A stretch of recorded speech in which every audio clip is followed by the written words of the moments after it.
Hey guys, welcome back to Skylanders Ring of Heroes. This video is going to be all about experience and farming. So there's two things I want to cover in it, and that is basically all the ways you get experience, there are three main ones. Through scenario farming, you can also get experience through dungeons and stuff like that, but it is very low experience, so it's not too important. We're going to focus mainly on farming scenarios for experience. Then there's the potions, and then there's the new meditating woodlands.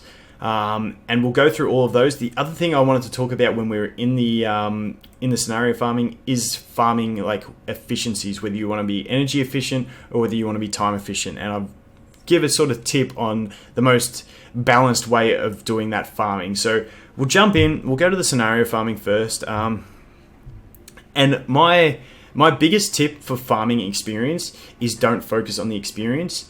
There is a table on chompy.app that I'll leave in the description that sort of has like gold and energy efficiency, gold versus energy efficiency and experience versus energy efficiency for the different stages. But I always say farm shards, not experience, and not gold. I just think it's more important to be farming shards for a unit that you want to build as opposed to trying to get the most efficient experience.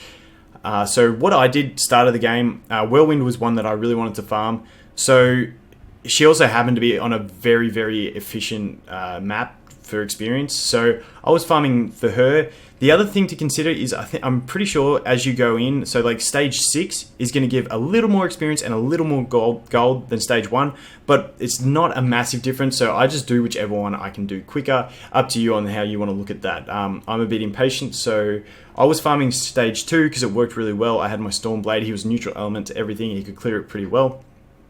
But if you have something like a Stealth Elf, you might be looking at stage 1 because it has everything that she is neutral to. But yeah, you just go in there, you farm, you get your shards, you get your experience on top of it, you get in some gold, and you keep going. That's the basic idea of it. Then moving further into the game, I started farming for Boomer. He was the last unit I built. And now in this one, I think this is where I might talk a bit about the efficiencies. So once again, I was farming for the shards, the experience or a bonus. I was only farming this on stage 1 because it was the quickest for me to clear, safest for me to clear, and all that stuff. So in this, I want to talk about a few different things and different methods of farming. So for me, if I was farming now, my standard method would be my Boomer. And the most efficient way I could do it is like this. So there's a couple things to note in this. I'll throw another unit in here, for instance, for experience. So there's a couple things to note to try and maximize your both energy efficiency but also your time efficiency. For me, sometimes I'm real lazy. I drop the 2 extra units and I farm just with my Boomer. This is when I was powering him up, just because the runs are quicker and I'm impatient. But this is the good balance you want to do. So the thing you want to consider with the units that you're leveling along with your farming unit, once again, if you have a unit that's not max level, you can farm with them as well. I'll talk a bit more about that in a minute. But I'd be using my Boomer as the farming unit to kill all the enemies and the other 2 just there to gain experience. Now with those other 2 that you bring to gain experience, there's 2 things you want to look for. You want to look for Manor Efficiency. So as you can see, this Deja Vu has a 1 mana skill and a 0 mana charge skills. Charge skills are amazing because hopefully first thing they do at the start of each wave is just start charging. They don't get a charge, they don't use an attack, and you move to the next wave. That's the best way for it to work. That's why charge skills are so good. This Flarewolf, he's got a 2 mana skill and a charge skill, also very efficient. Hopefully he just punches that charge skill out and we're all good. The other awesome thing about these 2 units is that they have elemental disadvantage against the enemies. That means the enemies are going to prioritize attacking them, which means hopefully they will die sooner and not steal any of the mana from my Boomer, and hopefully the runs will stay really quick. By that same token, if you have units that are really mana expensive, those are the ones you really want to put in your spectator role. As you can see, this Wildstorm, he's got a 4 mana skill, a 6 mana skill, and a 5 mana skill. So he's not efficient at all. I do not want to have him in there stealing my mana, slowing my runs down. The other one is Igniter. He's got a 4 mana skill and a 6 mana skill, also really inefficient. He does have the elemental disadvantage, but he might take the first turn, drain that 6 mana, and slow my runs down. So that's the main thing you want to look at when trying to be really efficient in your farming. The other thing is your villain. So if your runs are safe and you're not noticing any fails, you can just drop your villain and save time like that. the villain coming out using a couple of skills does slow down the runs a little bit. This is getting very micromanaging, but it does increase the speed, and when you're doing hundreds and hundreds of runs, it's a good time gain overall. So that's what I think about the villain. So at the moment, I currently dropped my broccoli guy. I don't need him to keep my boomer alive. My boomer is pretty efficient at just killing everything, so it's good. And the final thing I wanted to mention was, like I said, sometimes I will farm just like this with my boomer, only my boomer, and if I can hit that button, only my boomer, which means only my spectators are getting experience. Some people may see me on stream and go, what are you doing? This is purely a time efficiency thing. This is me wanting to get shards quick, and having fodder does slow down the runs a little bit. Like I said, there is that way you can try and maximize the efficiency of your fodder runs when you're leveling other units.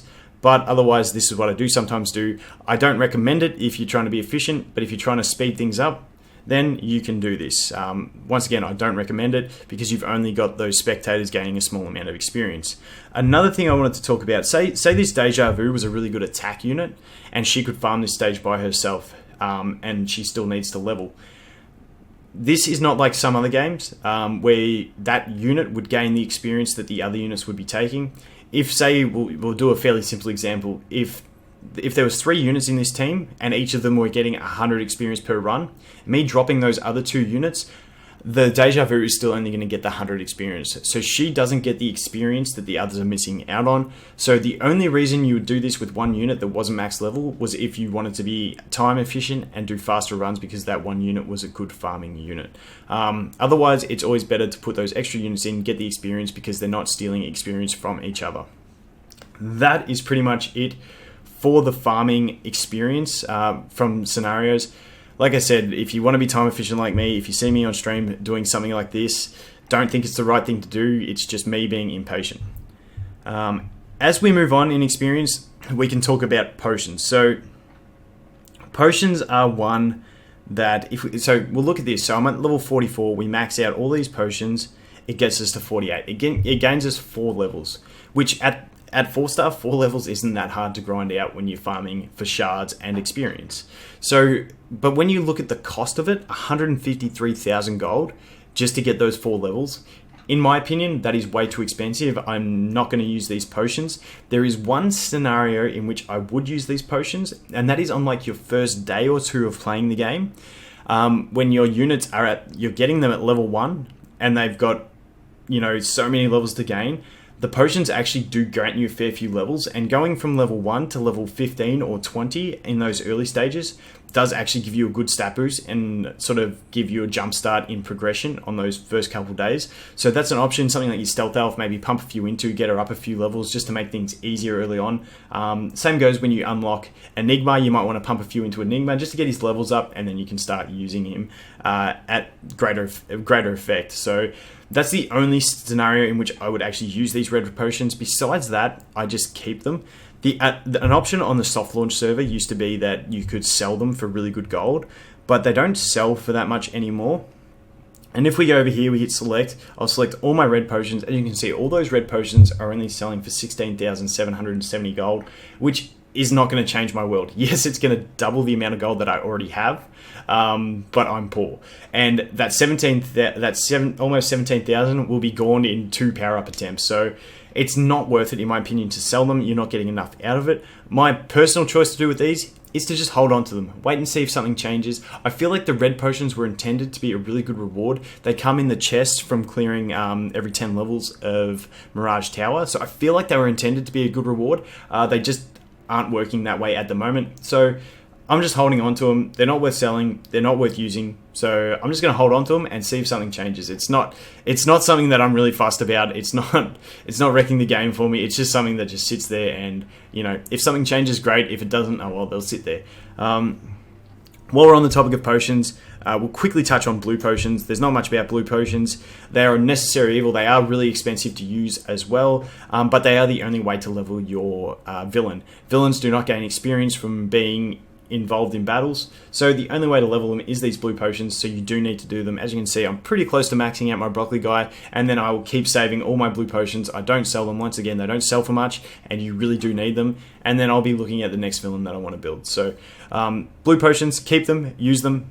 And the trick I do with these blue potions is I don't stockpile them for like 2 weeks and then try and dump them all at once, because then you'll be seeing like 300, 500,000, a million gold gone just from using them. So I prefer to just, every day I just go in there and then dump all my potions into my broccoli guy, because then it might be, 30,000 gold and I don't notice the change that much. But yeah, if you pack it out over 2 weeks or something, it'll start feeling really expensive. Just a mental game, that one. It's just a complete mental game. So that's the blue potions. The final thing that I wanted to talk about was this meditating woodland. Now, for me, I personally do not do this. It's up to you. The energy cost just seems way too high. When you look at level 5 doing 50 energy, and the other thing to consider in this game is, because you only got a limited amount of units, eventually you're going to get them all max level just through farming shards and gold and everything like that. So it's not necessary to pump the levels up. Like, I know there's a lot of people out there that actually have got all their units max level. I did really inefficient farming. I was going for speed when I was farming for Boomer, so almost my whole Boomer farm was just going with one unit. I was using just my Stormblade or just my Boomer once I maxed him, and just farming as quick as I could because I was impatient. But I still have a lot of units maxed out. But this being 50 energy per run is just too expensive for me. If you're a heavy pay-to-play player and you don't mind using the energy, and you just want to... It's basically a personal choice. If you just want to use it and go, good experience, I need to level my units, go ahead, there's nothing wrong with that. But for me, I personally choose not to. The only time I would actually use this is if I was about to do something, I had max energy and I was about to head out and I knew I wasn't going to see my phone for 5-6 hours, whatever. I'd do a quick energy dump, do like two runs of stage 5 if I was up to that, but I haven't wanted to do it, so I haven't unlocked it. Just do a few quick runs, dump your energy. At least it hasn't gone to no effect. At least you've got something out of it, and then you can just let your energy recharge while you're not playing. So that's the only stage I'd use it. Like I said, once again, up to you. If it's just a personal efficiency choice, whether you want to do it or not. But that is going to be the meditating woodlands. So those are the 3 ways. So you got your farming, we went through all that. You got your potions and your meditating woodlands. I honestly think just farming for shards and then getting the experience through that way is all you really need to do in this game for your experience farming.